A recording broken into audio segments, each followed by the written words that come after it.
Hi friends, welcome to Priyajay Creations. இன்னைக்கு நம்ம என்ன வீடியோ பார்க்க போறோம்னா தோட்டத்து மண்ணை வச்சு terracotta clay எப்படி பண்றது தான் பார்க்க போறோம். ஃபர்ஸ்ட் டைம் வீடியோ பார்க்குறீங்கன்னா சப்ஸ்கிரைப் பண்ணிட்டு பக்கத்துல இருக்க பெல் ஐகானை கிளிக் பண்ணிக்கோங்க. லைக் பண்ணுங்க, ஷேர் பண்ணுங்க. வாங்க எப்படி பண்றதுன்னு பார்க்கலாம்.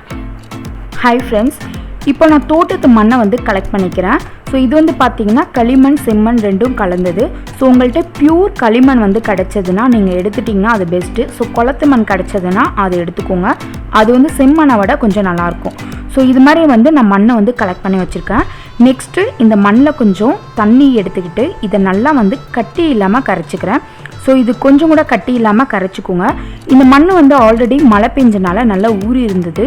சப்போஸ் உங்கள் மண் ட்ரையாக இருந்துச்சுன்னா கொஞ்சம் நேரம் ஊற வச்சுக்கோங்க. நெக்ஸ்ட்டு இந்த மண்ணை கரைச்சதுக்கப்புறம் இது மாதிரி ஒரு கிளாத்தை வச்சு நான் இந்த மண்ணை வந்து நல்லா ஃபில்ட்ரு பண்ணிக்கிறேன்.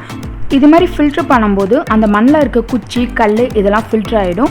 ஸோ நல்லா சாஃப்டாகவும் இருக்கும். அதனால் இது மாதிரி வந்து நீங்கள் கரைச்சி வச்சுருக்க மண்ணை எல்லாத்தையும் வந்து ஃபில்ட்ரு பண்ணிக்கோங்க.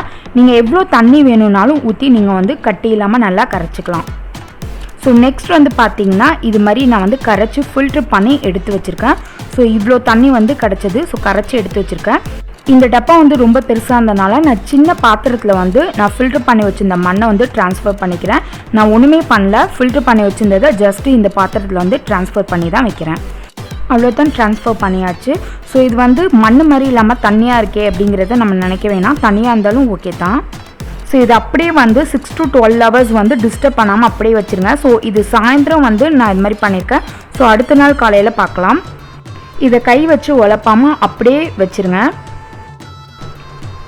ஸோ நெக்ஸ்ட் டே பார்த்தீங்கன்னா இது வந்து அப்படியே வந்து நான் வச்சுட்டேன் தொடாமல். இது வந்து பார்த்தீங்கன்னா மண்ணெல்லாம் கீழே செட்டில் ஆகிடுச்சு.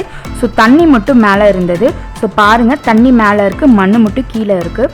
ஸோ இது மாதிரி வந்துடணும். ஸோ இப்போ வந்து மேலே இருக்க தண்ணியை மட்டும் நம்ம வந்து கீழே ஊற்றிடலாம். கீழே இருக்க மண் தான் நம்மளுக்கு தேவை. ஸோ மேலே இருக்க தண்ணியெலாம் ஊற்றிடலாம். ஸோ நம்ம ஊற்றும் போது கொஞ்சம் மண் வந்து லைட்டாக போகிற மாதிரி இருக்கும். அது ஒன்றும் ப்ராப்ளம் இல்லை. ஸோ உங்களால் முடிஞ்ச அளவுக்கு நீங்கள் வந்து மேலே இருக்க தண்ணியெலாம் ஊற்றிடுங்க. ஸோ இது மாதிரி நம்ம தண்ணியெல்லாம் கீழே ஊற்றியாச்சு. ஸோ இனிமே என்னால் ஃபில்ட்ரு பண்ண முடியல. ஸோ மண்ணும் சேர்ந்து கீழே ஊற்றுறதுனால நான் ஓரளவுக்கு வந்து தண்ணியெல்லாம் ஊற்றிட்டு எடுத்து வச்சுக்கிட்டேன். ஸோ அவ்வளோதான், இது மாதிரி எடுத்து வச்சுருக்கேன். ஸோ நெக்ஸ்ட் வந்து பார்த்திங்கன்னா இது மாதிரி ஒரு கிளாத்தில் வந்து இந்த மண்ணெல்லாம் நம்ம ஊற்றி லைட்டாக வந்து தண்ணி வந்து ஃபில்ட்ரு பண்ணும். ரொம்ப வந்து ஃபில்ட்ரு பண்ண தேவையில்லை. லைட்டாக கொஞ்சம் எக்ஸ்ட்ரா இருக்க தண்ணி மட்டும் ஃபில்ட்ரு ஆகிற மாதிரி லைட்டாக வந்து ப்ரெஸ் பண்ணிங்கன்னா எக்ஸ்ட்ரா இருக்க கொஞ்சம் தண்ணி மட்டும் கீழே வந்துடும். ஸோ நல்லா இருக்க மண்ணெல்லாம் வந்து அந்த கிளாத்துக்குள்ளே இருக்கும். இந்த பாத்திரத்தில் கீழே இது மாதிரி நல்லா திக்கான மண்ணெல்லாம் இருக்கும். ஸோ அதெல்லாம் வந்து இதில் கிளாத்தில் ஊற்றிட்டிங்கன்னா இந்த கிளாத்லேயே இருக்கும். ஸோ இது மாதிரி லைட்டாக மட்டும் ப்ரெஸ் பண்ணி விட்டு லைட்டாக தண்ணி மட்டும் கொஞ்சம் ஃபில்ட்ரு பண்ணிடுங்க. ஸோ அவ்வளோதான், இதை நான் இது மாதிரி மாட்டி விட்டுருந்தேன். ஸோ இது அப்படியே வந்து ட்ரை ஆகலான்னு பார்த்தேன். ஆனால் கொஞ்சம் நேரம் 2 hours கழித்து பார்த்தீங்கன்னா கீழே வந்து ட்ரையாக இருந்துச்சு, மேலே வந்து கொஞ்சம் லிக்யூடாக இருந்தது. ஸோ வந்து ட்ரை ஆகிறது பார்த்திங்கன்னா ஈவனாக ட்ரை ஆகாத மாதிரி இருந்தது. ஸோ நான் வந்து ஓப்பன் பண்ணி பார்த்தேன். ஒரு 2 hours கழித்து ஓப்பன் பண்ணி பார்த்தேன். ஸோ பார்த்தீங்கன்னா இது மாதிரி வந்து மேலே லிக்யூடாகவும் கீழே வந்து ட்ரை ஆன மாதிரி இருந்தது. ஸோ அதனால நான் என்ன பண்ணேன் பார்த்தீங்கன்னா இந்த பிளேட்டில் வச்சு கொஞ்சம் ஈவனாக வந்து ஸ்ப்ரெட் பண்ணி விட்டு ட்ரை பண்ணலான்ட்டு அப்படிங்கிறக்காக நான் ட்ரை பண்ணியிருக்கேன்.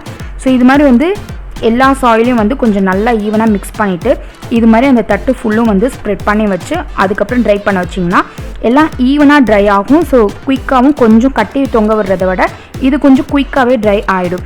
ஸோ நீங்கள் வந்து இந்த கிளாத்தில் போட்டு நீங்கள் ட்ரை பண்ணுறத விட இந்த மெத்தட் ஃபாலோ பண்ணிங்கன்னா ஈவனாக ட்ரை ஆகும், கொஞ்சம் குயிக்காகவும் ஆகிடும். ஸோ இது வந்து டைரக்ட் சன்லைட்டில் வந்து வச்சிடாதீங்க.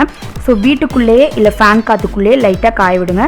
இது ஒரு நாளுக்கு அப்புறம் இது பார்த்திங்கன்னா கையில் ஒட்டலை. ஸோ ஒரு நாள் கழித்து இது மாதிரி ட்ரை ஆகிடுக்கு. ஸோ இது மாதிரி வந்து கையில் ஒட்டக்கூடாது. அதே மாதிரி இது இப்படி பண்ணும்போது அந்த கிளே மட்டும் தனியாக வந்து கிளாத்தில் ஒட்டாமல் எடுத்துகிட்டு வரணும். இன்னும் கொஞ்சம் முன்னாடியே வந்து இன்னும் கொஞ்சம் ட்ரை ஆகாததுக்கு முன்னாடியே நம்ம எடுத்துருந்துருக்கலாம். ஸோ அது நம்ம எந்த பதத்தில் எடுக்கணுமோ அது நம்ம இஷ்டம் தான். ஸோ இப்போ இதை எல்லாத்தையும் ஒன்றா கலெக்ட் பண்ணி நான் வந்து கிளே வந்து மேக் பண்ணிக்கிறேன். அவ்வளோதான், ஹோம்மேட் டெரகோட்டா கிளே வந்து ரெடி ஆயிடுச்சு. இது வீட்டிலே வந்து ஈஸியாக பண்ணோம். ஸோ இன்னும் பியூர் களிமண் கிடச்சி அதில் பண்ணிங்கன்னா இன்னும் கொஞ்சம் எக்ஸ்ட்ரா ஸ்ட்ராங்காக இருக்கும். ஸோ அது கிடச்சிச்சின்னா பண்ணிக்கோங்க. ஸோ இது நல்லா ஸ்மூத்தாக சாஃப்டாக இருந்தது. ஸோ இது வந்து பார்த்தீங்கன்னா ஒரு பிளாஸ்டிக் கவரில் போட்டு நீங்கள் ஏர்டைட் கண்டெய்னரில் போட்டு வச்சிட்டிங்கன்னா கொஞ்சம் நாளைக்கு வந்து அப்படியே இருக்கும். ஸோ சப்போஸ் உங்களுக்கு காஞ்சிடுச்சுனாலும் நீங்கள் எவ்வளோ யூஸ் பண்ணுறீங்களோ அது நாளே லைட்டாக தண்ணி தெளித்து ஊற வச்சிட்டிங்கன்னா அது யூஸ் பண்ணிக்கலாம். ஸோ நல்லா ஸ்மூத்தாக இருக்குது, ரொம்பவே யூஸ்ஃபுல்லாக இருக்கும். ஸோ இதை வச்சு நீங்கள் ஜுவல்லரி மேக் பண்ணிக்கலாம், இல்லைனா வந்து கிச்சன் செட் கூட பண்ணுறதுக்கு இது யூஸ்ஃபுல்லாக இருக்கும். ஸோ நம்ம நார்மலாக எப்படி டெரகோட்டா க்ளே யூஸ் பண்ணுவோமோ அதே மாதிரி இதை யூஸ் பண்ணிக்கலாம். ஸோ இந்த க்ளே வச்சு நான் கிச்சன் செட் பண்ணலான்னு இருந்தேன். பட் ஆல்ரெடி வந்து குட்டீஸ்லாம் எடுத்து நான் கிச்சன் செட் பண்ணுறேன்னு அவங்களாம் வச்சு விளாண்டுட்டாங்க. ஸோ ஆல்ரெடி நான் கிச்சன் செட் வந்து போட்டிருக்கேன், அந்த லிங்க் வந்து டிஸ்கிரிப்ஷன் பாக்ஸில் கொடுக்குறேன், செக் பண்ணி பார்த்துக்கோங்க. உங்களுக்கு இந்த வீடியோ பிடிச்சிருந்துச்சுன்னா சப்ஸ்கிரைப் பண்ணிவிட்டு பக்கத்தில் இருக்க பெல் ஐகானை கிளிக் பண்ணிக்கோங்க. லைக் பண்ணுங்க, ஷேர் பண்ணுங்க. தேங்க்ஸ் ஃபார் வாட்சிங்.